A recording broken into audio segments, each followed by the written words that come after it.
Um, Good morning, everyone, and welcome to today's webinar. I'm hoping all of you are well and all of you can hear us quite clearly. This webinar is part of the Nanyang Business School's Knowledge Lab series, which is a platform where we share management insights and the latest business thinking. The intent is to showcase expert opinions from our faculty, industry partners, and experts from around the world, and as a way to keep audiences up to date with the latest marketing trends, research topics, and business insights. Today's discussion is on all things data privacy and comes at a pivotal moment as this space is constantly evolving. While companies race to build richer digital experiences powered by personal data, consumers are facing growing fatigue and confusion about how their data is collected, shared, as well as being used. At the same time, new technologies like AI driven personalization to always on devices in our homes are raising fresh questions about trust, transparency, and responsibility. So, in this session, we will cut through the noise to explore what consumers really feel, how businesses can balance the tightrope walk between deriving value and ethics, and what the future of privacy could look like. We are joined by three experts who will bring their unique perspective to help us unpack the trade offs, the challenges, as well as, more importantly, the opportunities that lie ahead for us to do well in this space. So on the next slide, this is just a quick reminder that this webinar is being recorded and will be available for viewing thereafter. Thanks also to everyone who sent in your questions during the registration process. We have incorporated them into the discussion flow. And as the discussion progresses, if you do have any questions, please do put them into the chat. We will get to them at the end. And now we will stop the screen share and introduce our distinguished panelists. I will request each of them to briefly introduce themselves. We could start with Joe, then Verina, and Vidyarth, for no other reason other than the fact that that's the sequence I can see you on my screen. Hi, good morning, everyone. My name is Joe, and I am currently leading digital transformation across the APAC region at Diageo, having worked for more than 25 years in the digital space since the late 1990s. I'm also the one of the advisory board members for WFA in the Asia Pacific region. So that's the World Federation of Advertisers, which is a brand-only nonprofit global organization. This is the start of our partnership with NTU Nanyang Business School for our WFA in Residence program to continue to champion our APAC agenda.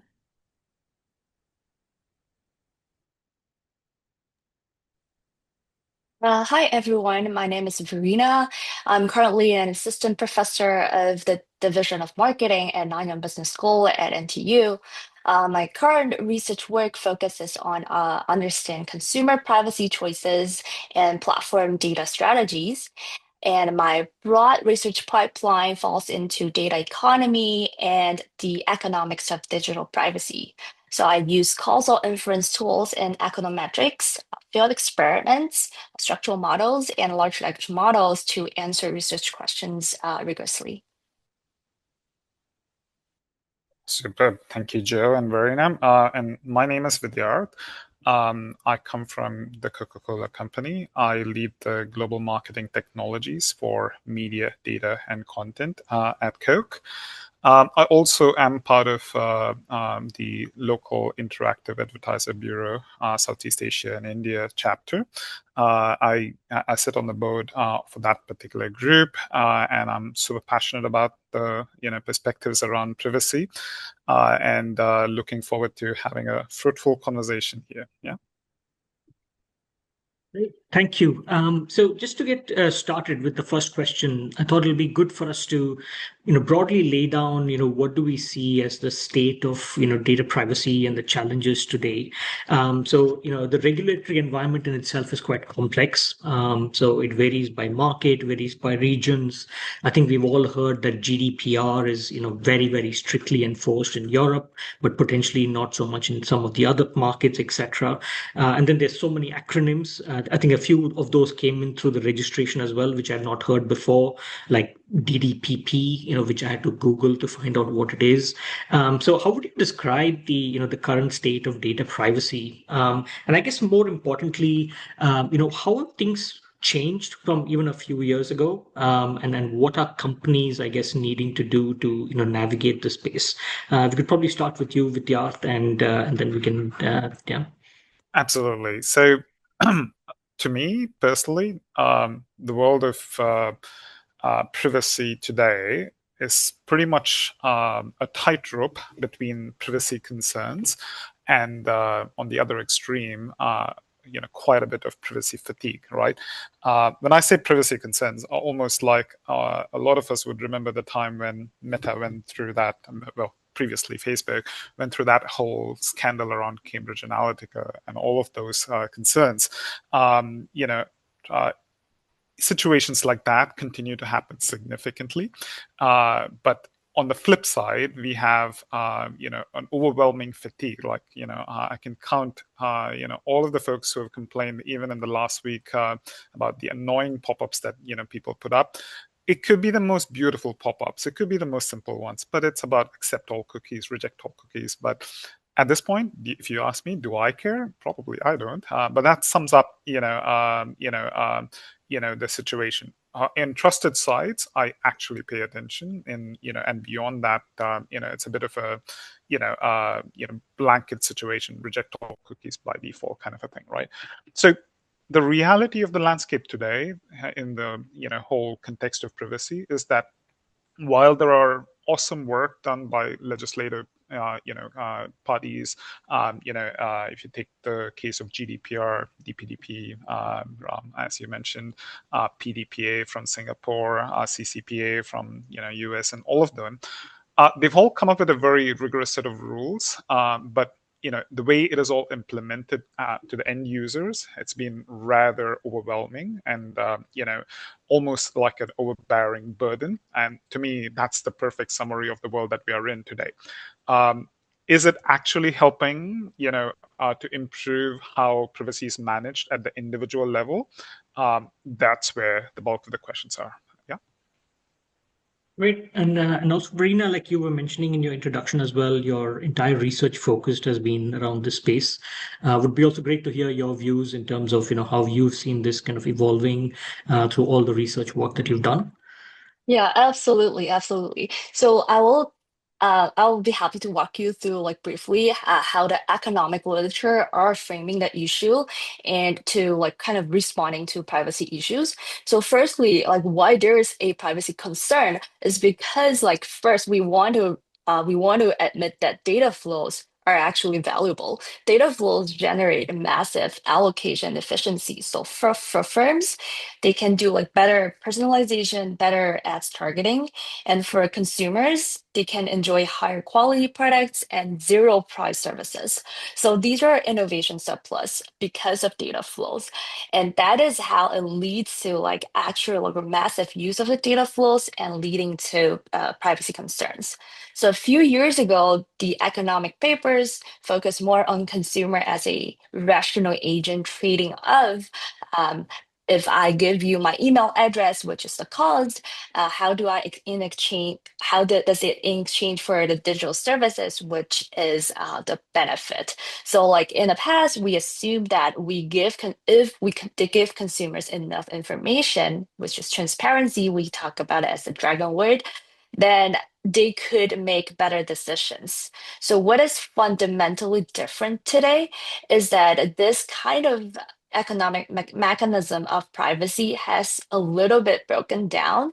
So previously, we view privacy as a simple individual cost benefit trade off, but now the focus has shifted. So I want to highlight two very important shifts. One is there is a rise of negative actionality. So what does this like weird dragon mean is that if I share my genetic data or if I share my contact list, I'm not only revealing my information, but also I'm revealing my information about my neighbors, my family, and my friends.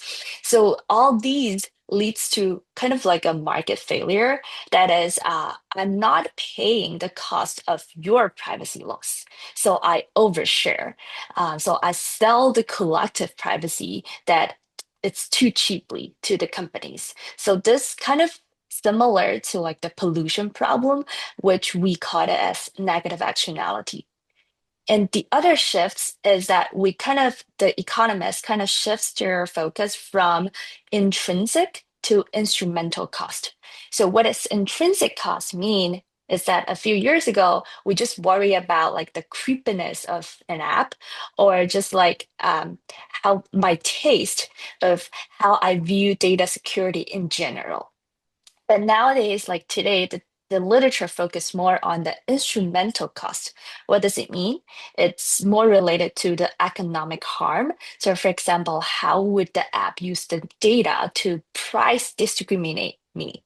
So that could lead to more economic losses to the consumers that they are not aware of today. So all these two, like both shifts, goes to the fundamental difference in the privacy literature that this is no longer an individual choice anymore. It's kind of like a collective economic problems, similar to pollution in the past. I mean, actually, it's very interesting that you mentioned, the whole idea that the space has shifted from, thinking of people as rational beings who make rational choices, taking into account everything that they know. And I think that's also what we're seeing as a broader shift in marketing in general, right? With behavioral sciences and therefore heuristics and, the way that you're able to communicate that people don't make rational choices, take into account everything that they know, but it's more of intuitive, habitual, reactive, kind of system one choices. And I think that's also probably the challenge in that space where when regulation becomes more and more technical, it probably becomes more and more difficult for people to even understand and leads again to the kind of the privacy fatigue that Vidyat was also referring to. So if you were to then I think tap onto the space of privacy fatigue. And I think, again, it was the first time I heard that term when we were planning for this webinar, because there's a paradox inherent in it, in the sense of, it captures the scenario that people are feeling overwhelmed, helpless, uncertain, but it's also become very widespread. I think both, Vidyat, you and Verina, both of you mentioned that in the first question as well. So, Joe, how would you see this space evolving? I mean, is this something that companies should be monitoring in terms of are they contributing more to privacy fatigue? What are the choices being made that could potentially be exacerbating it in as opposed to diminishing it? What would be your thoughts on privacy fatigue? I think that this is a very much multi-layered question because Mm, when we look at the companies out there, not all companies are the same. mm, Some do depend on data for their business models. A lot do not. And it's almost like a byproduct for them to be able to get some insights. So when we talk about the organizations, the companies out there, we're really looking at two extreme ends. One that depend on it largely for their business model, and the others that don't use it as much. The challenge is that the data collection, knowingly or unknowingly, has become so much ingrained in our consumers' personal lives that it's very hard to keep track. Personally, I am probably giving data out to 100 companies without knowing it as well through my day-to-day. And therefore, from a consumer perspective, it can become, from the end user's perspective, it can become very, I would say, almost helpless because you might feel like you've sorted out two or three, and then you've got another 10 out there. So it is very hard for end users to be able to keep track of what data has been shared out there, explicitly or implicitly, and collected by whom and used for what purpose, especially if there hasn't been widespread national level education on data rights and privacy. I think this is extremely important. If you look at the, I would say, attitudes towards data privacy and data fatigue around the world, is going to be very different. And I do believe that if the nation has a stronger set of education principles as a national program and in schools from young, then there can be better, I would say, control, understanding and regulation around this. So it needs to be brought into the national fabric. The other thing as well that I would like to add on is NGOs such as NYOB, very much operating largely in Europe at this point, are very important to keep the tension and also to fight for transparency and governance. Yeah, great. I think the point that you also mentioned is very interesting, Joe, because you mentioned it ultimately stems from, I guess, what's the business model? And I think that then feeds back into the motivation of the company to be in the space of. And I think the way you also articulated it was like, is data collection a fundamental part, integral part of your business model, or is it a nice to have where I get additional insight that helps me improve the efficiency of my marketing? And again, that then would, I guess, determine different approaches that they might take to data collection, storage, usage, etc. What would Vidyat, any other things to add on from a data privacy fatigue perspective? Yeah, I mean, I'm very much aligned on the variations in business models and the data needs from the different companies' perspectives. But maybe beyond the role of the government and perhaps independent organizations, maybe the one thing that I would highlight is, the level of responsibility that the industry should have, in terms of dealing with privacy fatigue, right? It is easy for us to say, here are the legal regulations, GDPR, and all of that, and here's where we structure, all the things that we need to put in the terms and conditions or consent requirements or whatnot. But in Cook as well, one of the things that we focus on is the experience itself, right? Like, how do we make the experience seamless and enjoyable at the end of the day for our end users? It's not just about making sure we do things responsibly, but how do we, even when we do collect data, how do we do that responsibly and, almost emulate a bit of a brand ethics in that is going to be one of those key things. But even beyond that, like if you look at, how, structures are done, like there was a recent effort from Google to perhaps cut down third-party cookies completely from Chrome. And lo and behold, recently that whole effort was kind of shut down. I feel like that's a giant miss, right? So one thing is to put up controls and regulations and drive perspectives there. But one thing we have to be clear: this group of audiences we are, that are all here, we are probably the more digitally savvy ones.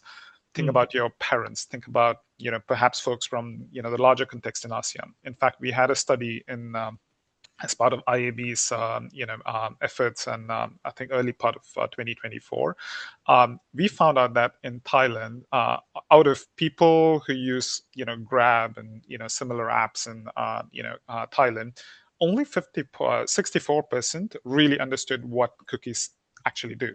And out of those, only 70% of the folks really understood what data privacy really meant. And so that is something that we have to consider, and I'm fully behind education, perspectives that needs to be part of the national fabric. But to see that scaling out and maturing out in the immediate future across the markets is a big challenge by itself, right? So industry needs to really take responsibility to simplify perspectives. Otherwise, it's going to be a huge amount of problem. Yeah.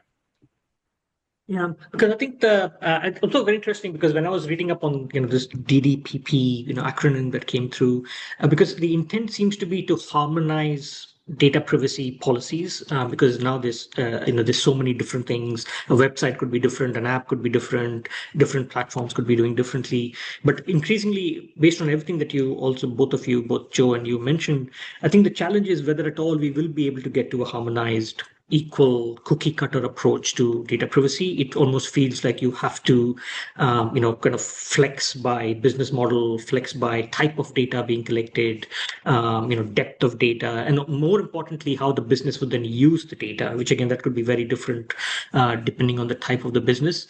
Also kind of reminds me of, I think, some of the discussions that we've had, Joe, with the WFA, trying to get a uniform measurement approach across, Meta, Google, TikTok, because they're all all wall gardens, kind of ring fencing their own little space.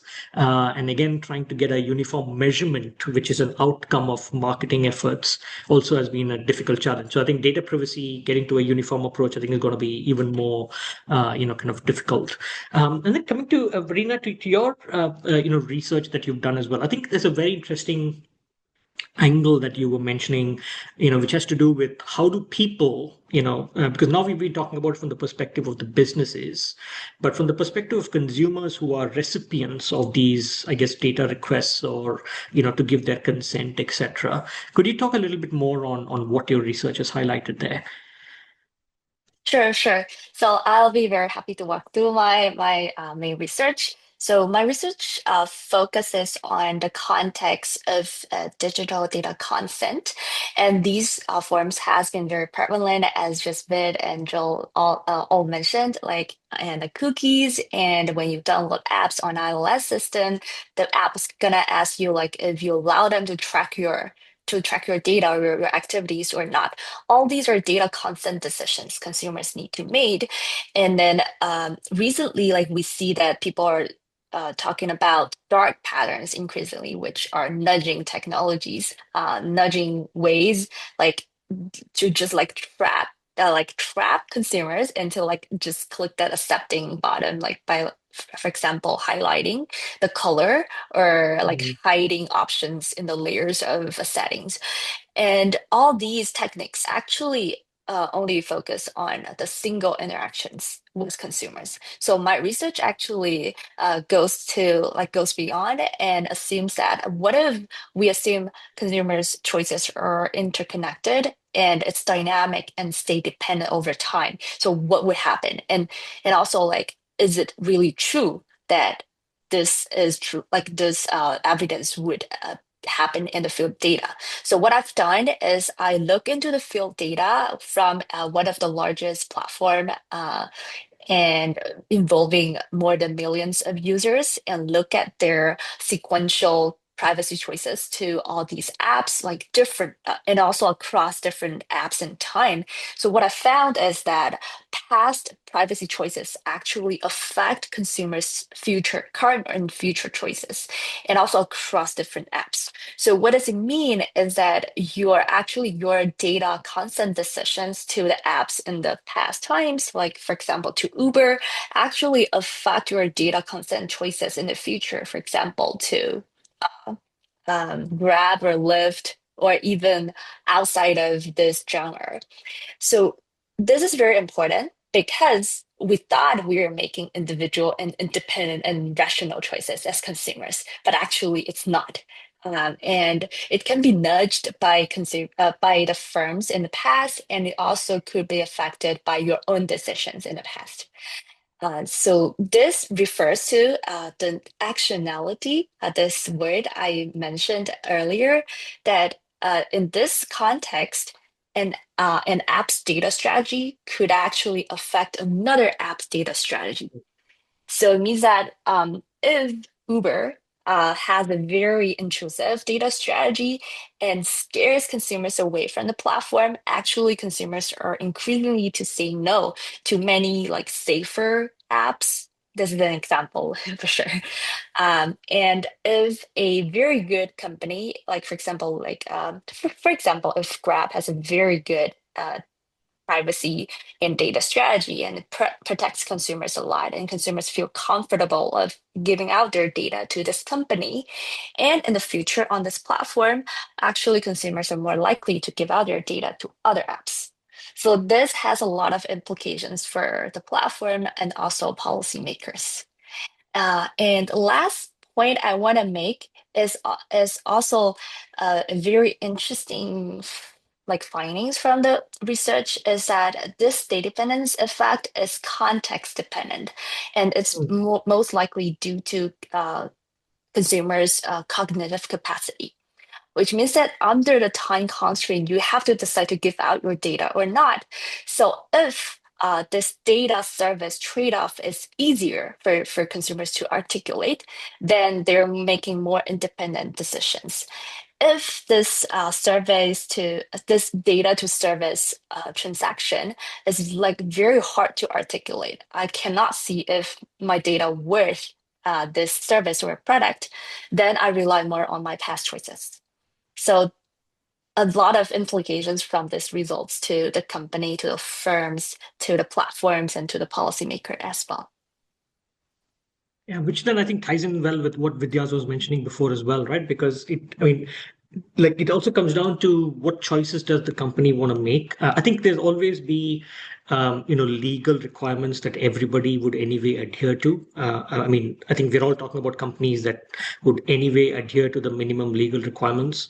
But beyond that, do you go beyond to actually make it easier for people? Do you kind of, kind of build that trust and kind of perception with people? And I think the interesting point that you also made is a past experience with a completely different app or provider or website could actually influence my privacy reaction in the future. I think we were also briefly discussing the whole place about how then it's the responsibility of Apple or the Google Play Store, where yes, there are independent apps on those platforms, but when I download them into my phone, I'm actually holding Apple accountable for it, right? Because I expect that there's going to be a certain level of trust that I place on Apple, and if I download an app that kind of I have a negative experience with, it's going to impact my future interaction with that platform. I think there's bigger implications beyond just that one time consent being asked for, but a more longitude. Companies and I think policymakers and everybody need to think of it as a more longitudinal, always on, constantly, constantly doing the right thing, right? And I think that's the way to kind of think about it. That then brings us to, I think, this whole idea or this whole space around like giving consent being given as well as responsibility, and I think they are two different things, because there's a question also of who's ultimately responsible, right? Because yes, I go into a website, it asks me to accept all cookies, and I accept it. Technically I've given my consent, but then does it absolve the company or the platform from responsibility to do the right thing, right? And usually, as we all know, in many of the apps, the terms and conditions are like 2 to 3 pages long. I'm sure, Verina, in your research as well, you've seen nobody really goes through them in detail. So this is, I think, a rich space to kind of unpack, and would love to hear each of your perspectives on this. Joe, maybe you could start, and then we could also hear from Vidyarth and Verina. Yeah, cool. So I think no. When you give consumers a 100-page long of legalese, it doesn't absolve the companies. We've seen this, right? We've seen this play out in the courts, in the lawsuits where companies have been held liable, legally liable, even though they've said, oh, you know what, it's in our terms and conditions. So it doesn't. I think there is definitely a state of I think reason, fair play, that's being considered as well. And having worked on the marketing side of things, right? For me and the companies I've worked with, I've been very fortunate in that in these companies I've worked with, one of our values is definitely ethics and responsibility. So I won't name the company, but in one company I've worked with, the legal counsel actually joined us, took the initiative to join us for like a 5-day marketing boot camp because they wanted to understand what is it that we're trying to achieve so that we can partner and weave it into the experience for our consumers. What does it mean in terms of stating things as simply as possible for the end users, the consumers to be able to understand? Because as I would say that most people, unless you're a lawyer, you're also going to struggle from a corporate perspective to understand what this piece of regulation means. So someone needs to translate it for the marketers, for the business owners to be able to understand. Then make it simpler for the consumers to understand. And then make the experience very seamless as well. So no clicking to a like 10-page, document, but as much as possible, explain what it's for. And that's one of the beauty of, what Verena mentioned earlier as well on ATT. When Apple launched ATT a few years back, I think it's almost like, what, 7, 8 years now? A lot of companies have to um, change the way that they communicate to consumers, and we can see the drop off. Suddenly, the number of consumers who say, nope, ask app not to track, which is to not share the data across apps and all, the numbers dropped significantly. What does it mean? It means that the minute consumers understand and they have the ability to control it, they will feel that, okay, I want to, I don't want to, based on the value exchange that's given to me. We did see that there were people who still chose to be tracked, but a lot did not. So I think that is a partnership that, the national regulators, the policymakers, together with companies and consumers have to be able to, work together on. And it is also education for a lot of companies. I do believe that needs to be there. When you think about the experience, right, we're focusing a lot on online right now. But if you think about the offline retail space, you go to a shop or a restaurant, and the staff at the cashier or the waiter or the salespeople tell you, hey, you know what? If you sign up for a membership, you're going to get a 10% discount right away. What do? We say, okay, give me your web page. I'm going to go there, I'm going to accept. And you're in a rush probably because you're out there for a dining experience, you're buying, there could be people queuing behind you. Did you read through the terms and conditions? Probably not. So when we think about the entire experience, how do we make it easier for consumers? I do believe that we need to make it easy for companies and consumers both. So if there is a set of national, I would say, I knew I keep going back to national fabric, but I think it's very important because I think the top down and the bottom up is how we're going to make it work. To be able to say this should be the minimum requirements from a experience perspective, because they look at what Apple did. Apple mandated it. Suddenly, all the apps that want to be in the App Store have to comply. So there has to be a top-down element in that sense. So I think that we cannot rely purely on ethics and responsibility because there's also education that needs to take place for everyone, even in the corporate space, especially if you think about a small mom and pop shop. How are they going to keep up with that, right? So I think that's where we need to be able to consider how do we change the ways of working such that it's easier for everyone. Yeah. 100%. If Yeah. I can build on there, I think, Joe, what you mentioned around top down being super crucial is 100% where I am completely aligned on, right? To put the onus on the end consumers to figure these things out is absolutely ridiculous for us to go through it. And Verena, connecting to what you mentioned, the part that I really liked, in your statements were the externality, right? Like where you mentioned a company's data strategy can literally affect other people's data strategy. I feel it's a lot more, extensive than that, right? I feel like the industry's collective, data strategy and approach to privacy is what is leading us to this current situation in terms of the fatigue, right? And I feel like that externality is super, super crucial for us to understand. Apple transformed their strategy to be one that is a competitive advantage. I mean, you've all seen the advertisements on privacy, right? And I feel like that's the way of the future. If somebody wants to build, let's say, the next generation AI models, guess what's going to be useful and important? How they handle privacy, right? And I've seen some players like Adobe come up with that, fundamental core as the cornerstone for how they look at generative AI models and everything. But that is the approach that is needed from especially the players in the ecosystem that have a platform advantage, right?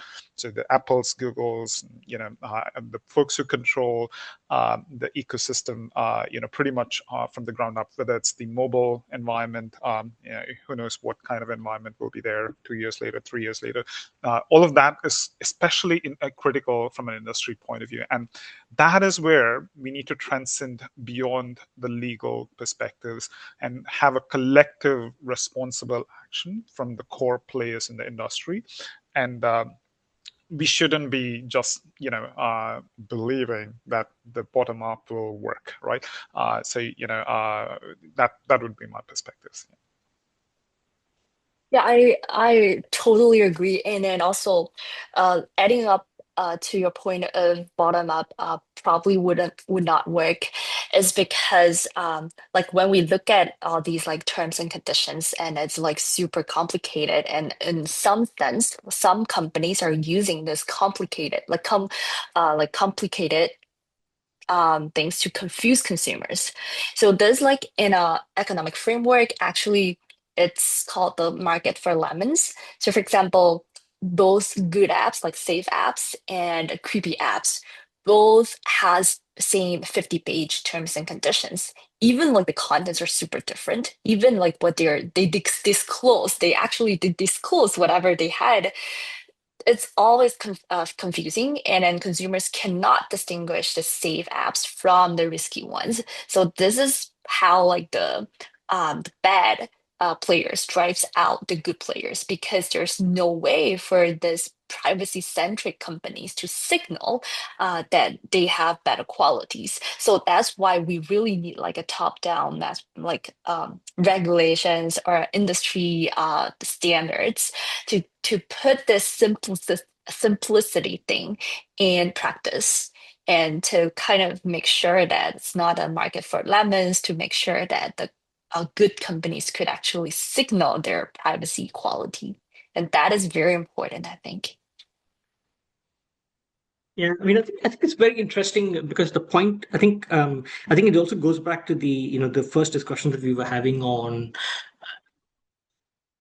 I guess what's your business model? Because again, when Apple implemented all of their privacy, things, when Apple also then implemented the screen time on your phone, where you could limit your screen time, it was because their business is not dependent on the time people spend on the apps. You've already bought the phone and they've got the business. But a Facebook or an Instagram or a TikTok or a YouTube is where, they want you to spend as much time as possible because their business model is dependent on you being on the platform, therefore you can be targeted by advertising. So I think there's a little bit of that angle that comes in as well, whereby, even if it's bottom up, to your point, Verena, like between, the different players, can you signal that you are doing the right thing versus, not, becomes difficult because it all feels like everybody gets painted by the same, paintbrush as opposed to, this one.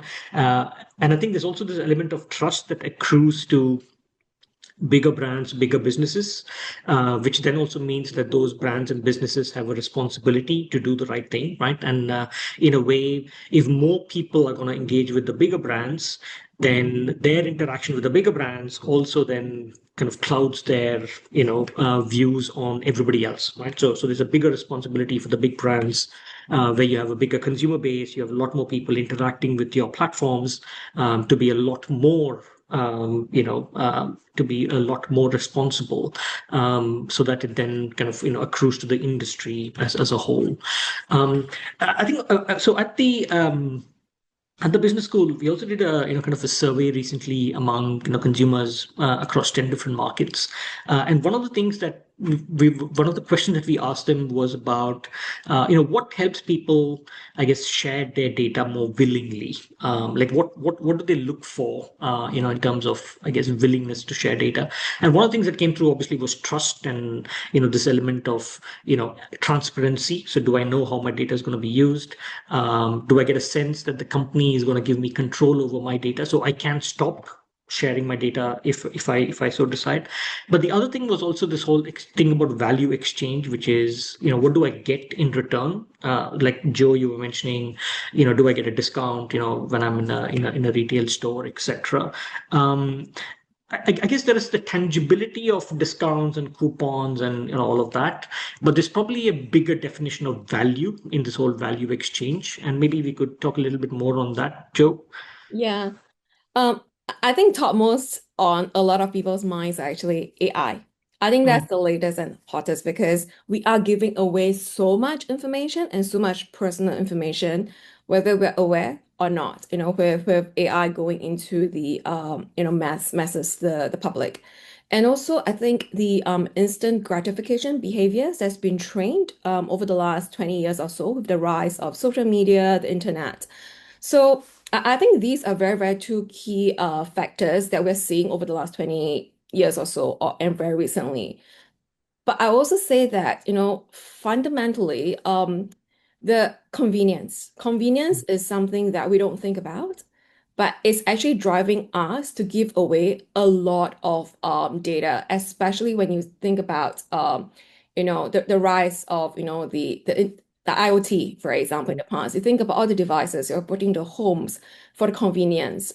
We think about self-driving cars, auto vehicles that are self-driving. All that is taking a lot of data from us to be able to deliver the service that we want, whether it's convenience, it's ease of access, and also sometimes it's also some other intrinsic satisfaction that can't really be pinpointed very specifically. So I'm going to call out one example, which is, all this DNA testing, right? To find out, oh, how many percent of what do you have in your ancestry?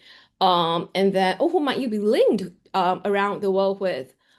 That satisfy a certain personal innate curiosity. So that's why I say it's very different. And when we think about that, right, it's the data is being given voluntarily. People are giving away their DNA voluntarily. And with 23andMe going bust very recently, there was a huge hoo-ha because this is the first fallout that is so significant. I mean, there are others where it impacts people's personal lives a lot, such as, the marital affairs website, right? The risk that was loss of the data. Again, everyone gave that data willingly for a service.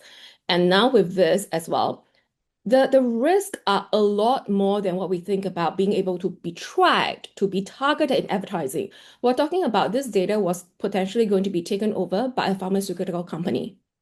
So that has a lot of implications in what Verena has mentioned before in terms of the economic impact.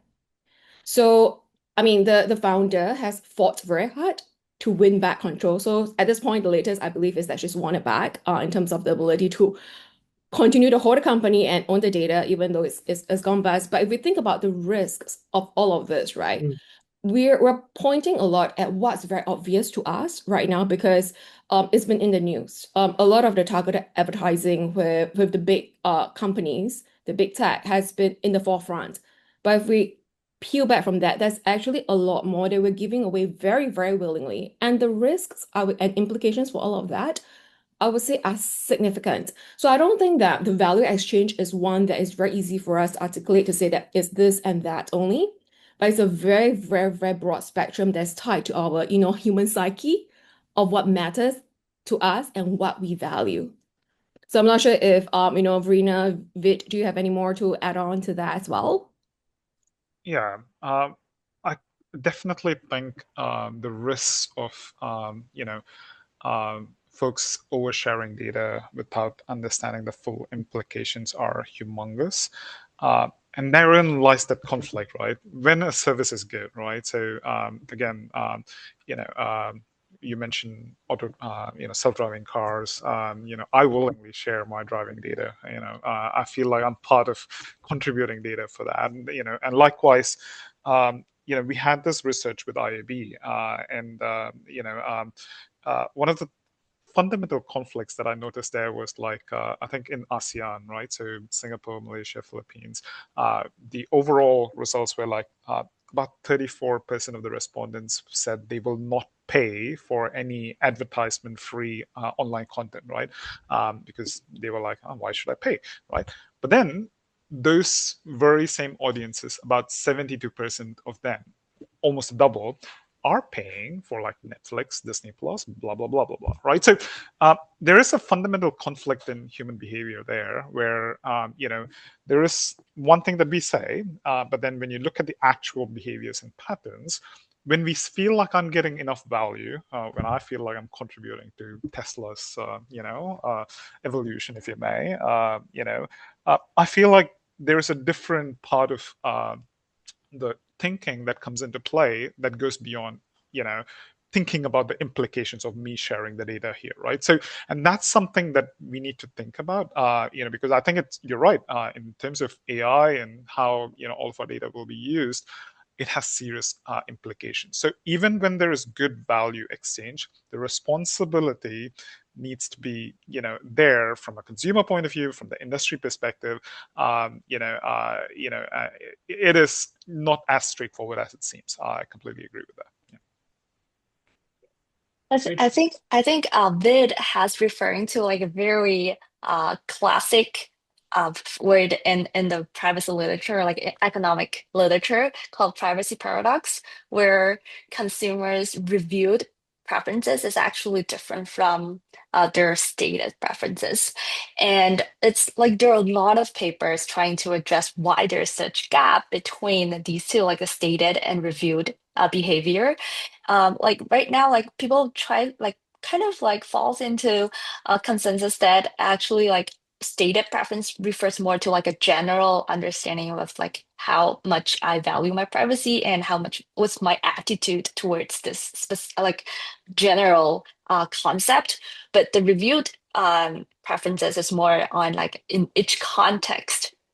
When I am under like some urgency, or when I demand this service a lot, then I will actually do whatever is contradict to what I stated. So this is like a very interesting phenomenon, and then I think but go back to the value, the perception of value of giving out my data. I think to I want to phrase it more economically, like it's actually a utility that consumers do not really articulate it to or quantify it. When you say you got a discount or you got a coupon, it's really easy for people to like think about it like oh, it's a value, it's a like a number. So the quantification actually matters. So if we go back to like the exchange scenarios, if we tell consumers actually giving out your data, you can save 5 minutes for this application process, or we tell them that like this is a product feature of you have more control over something, then it's like this kind of quantification labels could matter in consumers articulating uh, the exchange or the value of giving out their data. Because I feel like as technology proceeds, and as like Joe mentioned, like all these IoT things have been more and more prevalent in our lives, people just feel like I take it for granted. The frictionless experiences is just like I take it for granted that's something that should happen to me. But they didn't realize the frictionless and smoother experiences are actually in the cost of the data they shared.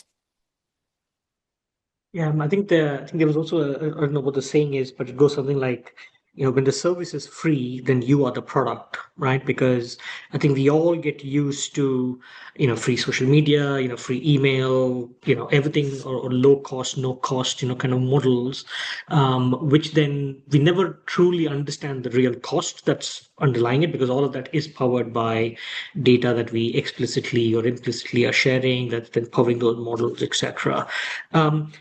Before we go to maybe look at the questions in the chat, maybe one last question for the panel to maybe just articulate a little bit on, because everything that we've been talking about thus far has pretty much been current state, and AI is just ramping up, right? We did talk a little bit about the Internet of Things, etc. But I guess the amount of compute and the amount of, I guess, large data that's being modeled now, I think is only gonna, substantially increase. W- what do you see as some of the challenges, or some of the things for us to be aware of, happening in this space kind of going forward? Maybe quickly, each one of you could briefly articulate that. I will start first. I think we all need to think about cybersecurity a lot more. Mm. I think yes, there's a lot of data being collected and there's a lot of anxiety and fatigue around that, but it's being collected regardless. And how is that data being safeguarded and treated? We've heard of so much data leaks that's going on, so much hacking going on and information being out there on the dark web, for example. And once the data is out there, it's there forever. I mean, personally, I keep getting calls on my mobile phone from people that I don't know for numbers that I don't no longer give out. But it's out there from like maybe 20 years ago, someone got it and they've been selling it around, for example. So I think the whole cybersecurity piece is extremely important for us to be able to safeguard the data out there, whatever shape or form. And I think there need to be a lot more focus attention on how do we manage that. So to me, that's the biggest, I would say, thing that I would look at as a trend and as a focus area. I can jump in. When I came into the session, I had a number of things running through my head. But as I'm going through all the conversations here, I think the key thing has to be simplification, right? How do we turn the concept of privacy and IP protection to become more and more simple? I think that's going to be, not just essential to the companies who do it right, like Apple, right? I mean, just to be clear, we don't have third-party cookies in Safari. Apple OS, as Joe mentioned previously, has very clear mandate to protect the ecosystem, and that has become their competitive advantages, right? I'm very clear. The players in AI, I know the buzz and hype is all about every single player there. It's not going to be the ones who only applies the models well and produces the right inferences to help the consumers. It's also going to be the players who use the whole concept of privacy and simplify it and make it super simple for the end users and succeed in that space, because here you do need data. But how do I get away from a situation where, I don't know, I use a Wonder Woman image or my face in some generative AI, and how the company absolves themselves of such situations is a competitive advantage, and that's how they will thrive, right? So, so that's where I think is going to be the big next trend. Yeah. I would add in another point is about transparency, and I really I call for a better definition for transparency from the policy side. Is that this new standard need to get companies to state it not only about what data they collected from consumers, but how they're gonna use the data. Like, for example, like what are the value or what the specific predictions they're doing, and what are the usage they use that data for in their development process, because there's an inference problem here. So companies, it could be very illegal for them to collect the data, like my voice data, and for Google Home for a comment, but it would be illegal for them to use the same data to infer my emotion status and do price discrimination. So related to this, like I have like a lot of friends in the law area, and they have difficulty on quantifying the penalty cost of like a specific lawsuits. So the quantification is very hard. The problem is actually still the economist doesn't have an answer for that yet. So the quantification is hard is because we don't know how much the value the data could generate, and the transparency regulation should work on that as well. Yeah, because I think the point, I mean, again, it just feels like one of those things where, as we start to then fully understand something, it changes, right? And I think then you're constantly kind of catching up to the new reality. I think the whole space when AI starts to come in and play in the space of, privacy, I think the biggest thing that's also going to change is like even what data is private data versus what is not, because today we're still talking about explicitly me giving consent, me sharing my email, or me filling up a form. I mean, tomorrow it could all be just inference, right? Like it's just going to infer things based on patterns in my behavior or things that I've been doing, and then therefore I'm actually sharing data not even knowing I'm sharing data, because I'm just going through my life, but the AI is able to infer things about me. So again, I think I think there were a few points that we discussed, which I think I think there was top down, bottom up, needed to kind of really bridge the gap. So it's not just legally responsible or company responsibility, but it's a joint thing that has to kind of really work. I think we talked a lot about simplification, also given the fact about how people are cognitive misers, and therefore the easier we make it for them to make decisions, the better it is. Transparency in how the data would be collected, responsibility in storage, more importantly how the data would be used, I think is another one. And all of this also, like you mentioned, Vidya, could actually translate to a competitive advantage to companies that do them well, to kind of really differentiate, one company from another. And I think it's very few companies are doing that today, or taking that kind of a strategic approach to say, can I, give you back control in a manner that then gives me a competitive advantage? But also, as we've seen, there's a paradox there that the more control you give people, the more they're willing to share, right? So there's a little bit of a win-win situation that could accrue to that as well. I'm just looking at the chat, and maybe there was one question that came through in the registration, which I thought was quite interesting, and the question was, keen to learn how to remain a private person while still building visibility for themselves in the industry. And I had a slightly different take on it, but I'd love to hear any thoughts from anyone on, is there even a thing called you remaining a private person in today's world? I think the definition of private person is very broad as well.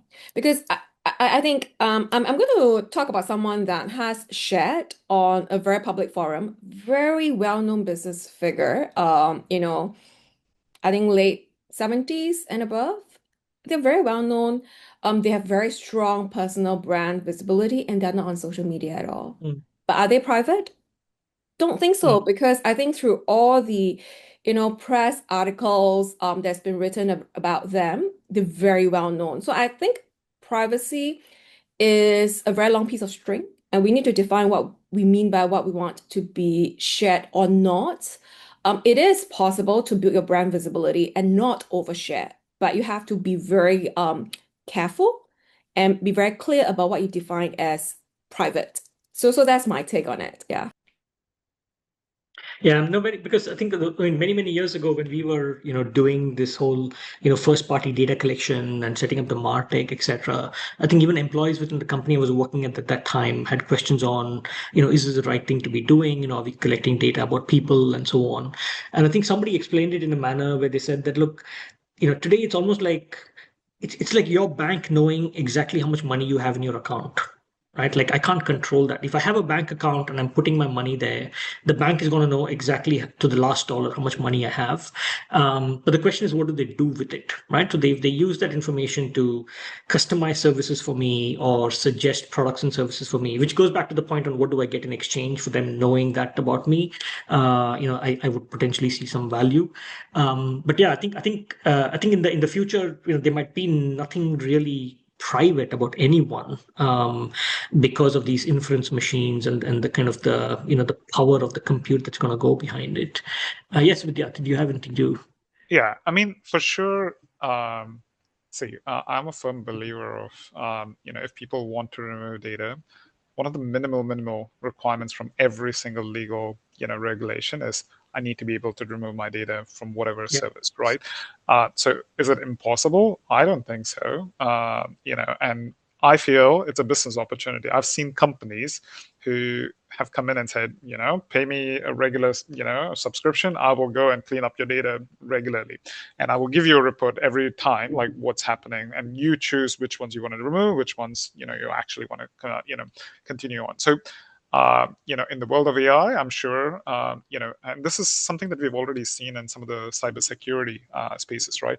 The power of AI has been used to, also detect privacy concerns, security concerns. Mm. The endpoint, protection has been very, very significant. I feel with the increase in technology, it's not only the bad actors that have gained significant advantages. The enforcing the right practices also have significant leeways. Has there been a very dedicated attention on that, and have people taken advantage of that and really built competitive business models on that? Maybe that we have not seen a lot of good examples so far, but I would be surprised if I don't see a few more in the coming years. Yeah. I'll just add back Listen, one sentence from the consumer's perspective. So just like Joel says, to like consumers need a definition of what is private and what is public in terms of their information. And then in today's world, if they want to protect their private information, they need a lot of cognitive sophistication and awareness about what is that private information. And that thing is something they do not share with like social media, any open platform, any public sources.